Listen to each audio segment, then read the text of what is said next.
বিএনপির নেতৃত্বে সাম্প্রদায়িক অপশক্তি তৎপর। কবি নজরুলকে শ্রদ্ধা জানিয়ে বলেছেন ওবায়দুল কাদের, অবরুদ্ধ গণতন্ত্র, জেল জুলুমে নজরুলই প্রেরণা বলেছে বিএনপি। বঙ্গোপসাগরে নিম্নচাপটি ঘনীভূত হয়ে গভীর নিম্নচাপে পরিণত। আজ দুপুরে ঘূর্ণিঝড়ে পরিণত হওয়ার শঙ্কা। রূপ নিলে নাম হবে রেমাল। ৪ সমুদ্র বন্দরে ১ নম্বর দূরবর্তী সতর্ক সংকেত। ১৫ বছরেও পুরোপুরি স্বাভাবিক জীবনে ফিরতে পারেনি সাতক্ষীরার আইলা বিধ্বস্তরা। খাবার আর বাসস্থানের হাহাকার চলছেই। রেমাল আতঙ্কে উপকূলবাসী। দেখছিলেন বিআরবি কেবল সংবাদ শিরোনাম, এবারে বিস্তারিত। বঙ্গোপসাগরে অবস্থানরত নিম্নচাপটি উত্তর উত্তর পূর্ব দিকে অগ্রসর ও ঘনীভূত হয়ে গভীর নিম্নচাপে পরিণত হয়েছে। আজ দুপুরে এটি রূপ নিতে পারে ঘূর্ণিঝড়ে। রূপ নিলে এর নাম হবে রেমাল। এজন্য চট্টগ্রাম, কক্সবাজার, মংলা ও পায়রা সমুদ্র বন্দরে ১ নম্বর দূরবর্তী সতর্ক সংকেত দেখিয়ে যেতে বলা হয়েছে। রেমালের গতিপথ পরিবর্তন হতে পারে বলে ধারণা আবহাওয়া অধিদপ্তরের। বঙ্গোপসাগর ও তৎসংলগ্ন নিম্নচাপটি আরও উত্তর পূর্ব দিকে অগ্রসর ও ঘনীভূত হতে পারে। গভীর নিম্নচাপ কেন্দ্রে ৪৮ কিলোমিটারের মধ্যে বাতাসের একটানা সর্বোচ্চ গতিবেগ ঘণ্টায় ৫০ কিমি, যা দমকা অথবা ঝোড়ো হাওয়া আকারে ৬০ কিমি পর্যন্ত বৃদ্ধি পাচ্ছে। গভীর নিম্নচাপ কেন্দ্রের নিকটবর্তী এলাকায় সাগর উত্তাল রয়েছে। ঘণ্টায় ঘূর্ণিঝড়ের গতিবেগ হতে পারে ১২০ থেকে ১৩০ কিলোমিটার।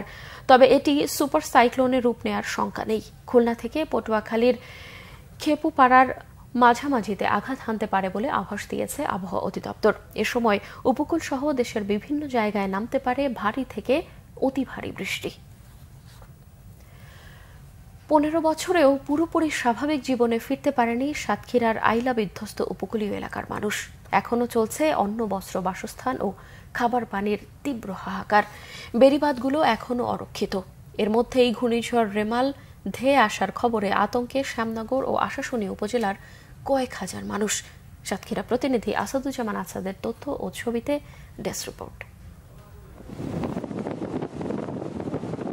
২০০৯ সালের ২৫ মে ঘূর্ণিঝড় আইলা আঘাত হানে দক্ষিণ পশ্চিম উপকূলীয় জনপদে।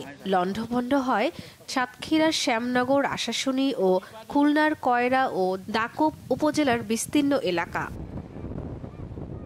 পেরিয়ে গেছে ১৫ বছর, ঘুরে দাঁড়ানোর সংগ্রাম থামেনি উপকূলের মানুষের। দুমুঠো ভাত আর খাওয়ার পানির জন্য লড়াই চলছে প্রতিনিয়ত। খাবার পানির জন্য ছুটতে হয় মাইলের পর মাইল। সংস্কার হয়নি আইলা কবলিত অঞ্চলের বেড়িবাঁধ আর রাস্তাঘাট। ৫ কিলোমিটার দূরের থেকে মাথায় করে পানি বয়ে নিজেদের আনতে হয়, অনেক পরিশ্রম হয়। জল থেকে রোগ জীবাণু দেখা দিচ্ছে। আমরা জলের জন্য বিশাল পরিশ্রম করে খুব দূর দূরান্ত থেকে আনতেছি। জননেত্রী শেখ হাসিনার কাছে এই জনপদের মানুষের কাছে বিশেষ বরাদ্দ দাবি করি। আইলা আমপানের আঘাতে ক্ষতিগ্রস্ত বাঁধ দিয়ে এখনো পানি ঢোকে লোকালয়ে। টেকসই বেড়িবাঁধের দাবি পূরণ হয়নি আজও। ভাঙা জরাজীর্ণ বেড়িবাঁধ নিয়ে চরম আতঙ্কে উপকূলের লাখ লাখ মানুষ। এর মধ্যে ধেয়ে আসছে রেমাল। আমরা এখনো কাটি উঠতে পারি না আইলার ঝড়ে। আর এই সময় আবার যদি ঝড়ে তো আমরা কি করে দিন কাটাবো। এই ১৫ বছরের মধ্যে আমাদের রাস্তাঘাট এখনো সেইভাবেই চলে আসে। রাস্তাঘাটের কোনো কাজকাম কিছুই নেই। কোনো ত্রাণ, কোনো কিছু চাই না বা কোনো সাহায্য সহযোগিতা চাই না। আমরা মাননীয় প্রধানমন্ত্রীর কাছে একটাই হচ্ছে আমাদের অনুরোধ, টেকসই বাঁধের জন্য উনি ব্যবস্থা করেন। শ্যামনগরের গাবুড়ায় জায়গার অর্থায়নে টেকসই বেড়িবাঁধ নির্মাণের একটি প্রকল্পের কাজ চলছে। কাজের অগ্রগতি ২২%। এছাড়া আশাশুনি ও শ্যামনগরে আরও কিছু জরাজীর্ণ এলাকায়ও বেড়িবাঁধ নির্মাণের কাজ চলছে। বর্তমানে প্রকল্পটির অগ্রগতি ২২%। আশা করা যায় প্রকল্পটি সম্পন্ন হলে গাবরা ইউনিয়ন যে কোনো ঝড় আসলেই একটা দুর্যোগপূর্ণ পরিস্থিতি তৈরি হয়, সেখান থেকে উত্তরণ করা সম্ভব হবে। মুন্সিগঞ্জ, বুড়িগলিনী, রমজাননগর, কৈখালী যেটি বিস্তীর্ণ এলাকা, এই দুটি পোল্ডারের ডিপিপির কাজ চলমান রয়েছে। এর বাইরেও আমাদের পানি উন্নয়ন বোর্ড থেকে বিভিন্ন পর্যায়ের বিভিন্ন প্যাকেজে এই বেড়িবাঁধগুলো যেটি অরক্ষিত রয়েছে সেটি মেরামতের কাজ চলমান আছে। এখনও সামান্য ঝড় বৃষ্টিতেই বিপর্যয় নামে সাতক্ষীরার উপকূলীয় জনপদে। আর তাই ঘূর্ণিঝড়ের খবরে আতঙ্কে নির্ঘুম রাত কাটে ক্ষতিগ্রস্তদের।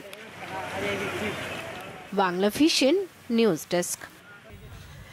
আওয়ামী লীগের সাধারণ সম্পাদক ওবায়দুল কাদের বলেছেন, বিএনপির নেতৃত্বে সাম্প্রদায়িক শক্তি তৎপর।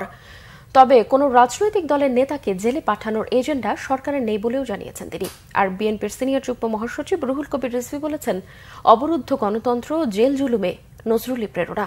সকালে জাতীয় কবি কাজী নজরুল ইসলামের ১২৫তম জন্মবার্ষিকী উপলক্ষে কবির সমাধিস্থলে ফুল দিয়ে শ্রদ্ধা নিবেদন শেষে এসব কথা বলেন তারা। এ সময় নজরুলের রচনাবলী বিশ্বময় ছড়িয়ে দিতে সরকারি উদ্যোগেরও আহ্বান জানান বিশিষ্টজনেরা। বাঙালির চেতনার কবি নজরুল ধর্ম, বর্ণ, গোত্র নির্বিশেষে কবিতা ও গানে মানুষের পক্ষে কলম ধরেছেন, গেয়েছেন মানবতার গান। অন্যায়ের বিরুদ্ধে প্রবল দ্রোহের আগুন জ্বালালেও ঠিক হিমালয়ের শুভ্রতার মতোই যেন প্রেমময় নজরুল। তাই তো বিদ্রোহ প্রতিরোধের বাণী জ্বালিয়েও তিনি দ্রোহ ও প্রেমের কবি। জাতীয় কবি কাজী নজরুল ইসলামের ১২৫তম জন্মবার্ষিকী আজ। এ উপলক্ষে সকাল থেকেই কবির সমাধিস্থলে ফুল দিয়ে শ্রদ্ধা নিবেদন করেছেন নজরুল প্রেমীরা। এ সময় নজরুলের কাজগুলো বিভিন্ন ভাষায় অনুবাদ করে বিশ্বময় ছড়িয়ে দেওয়ার আহ্বান তাদের।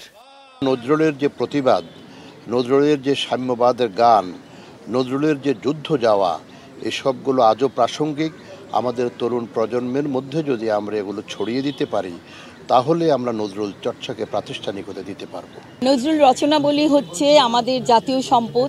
সেই রচনাবলী যেন অবিলম্বে, আমি প্রতি বছরই বলি, অবিলম্বে অনুবাদের মাধ্যমে পৃথিবীর সকল ভাষাভাষী মানুষের কাছে পৌঁছে দেওয়া হোক। কবির সমাধিস্থলে ফুল দিয়ে শ্রদ্ধা নিবেদন করেছেন রাজনৈতিক দলসহ নানা শ্রেণী পেশার মানুষ। শ্রদ্ধা নিবেদন শেষে বিএনপির সিনিয়র যুগ্ম মহাসচিব রুহুল কবির রিজভী বলেন, রাজনৈতিক কারণে এখনো জেলে যেতে হচ্ছে বিএনপির নেতাকর্মীদের। নজরুল এই উপমহাদেশে প্রথম স্বাধীনতার মন্ত্র তার কণ্ঠ থেকে উচ্চারিত হয়েছিল বলেই তাকে কারাগারে নিয়ে যাওয়া হয়েছিল। তাই প্রতিটি মুহূর্তে, প্রতিটি ক্ষণে নজরুলের কবিতা, গান, তার সমস্ত সাহিত্য সৃষ্টি আমাদেরকে উদ্বুদ্ধ করছে। আজকের বিদ্যমান এই যে রাজনৈতিক পরিস্থিতি, সেই পরিস্থিতিতে আমাদেরকে প্রতিবাদ করতে, আমাদেরকে এগিয়ে যেতে। তবে রাজনৈতিক কারণে কাউকে জেলে ভরার ইচ্ছে সরকারের নেই বলে সাফ জানিয়ে দেন আওয়ামী লীগের সাধারণ সম্পাদক। অপরাধ করে কেউ পার পাবে না বলেও হুঁশিয়ার করেন তিনি। কোন রাজনৈতিক দলের নেতা কর্মীকে জেলে পাঠানোর এজেন্ডা আমাদের নেই। অপরাধের মানদণ্ড, তাদের জেল জুলুম হয়, তাদের বিরুদ্ধে মামলা হয়। এখানে কোনো বিএনপি বা কোনো দলের ব্যাপারে আমরা নির্বাচনের পর নতুন করে আমরা কোনো চিন্তা ভাবনা করিনি। শুধু নজরুলকে স্মরণ নয়, মনে প্রাণে নজরুল ধারণ হোক সারা বছর, এমনটাই প্রত্যাশা নজরুল ভক্তদের। মামুন আব্দুল্লাহ, বাংলা ভিশন, ঢাকা। এ ছিল এখনকার মতো। পরের সংবাদ সকাল 11টায়। এছাড়াও বাংলা ভিশন সংবাদ ও সংবাদ সংশ্লিষ্ট অনুষ্ঠান দেখতে ভিজিট করুন www.bbnews24.com ও facebook.com/banglavisionnews এবং সাবস্ক্রাইব করুন youtube.com/banglavisionnews। এতক্ষণ সঙ্গে থাকায় ধন্যবাদ সবাইকে।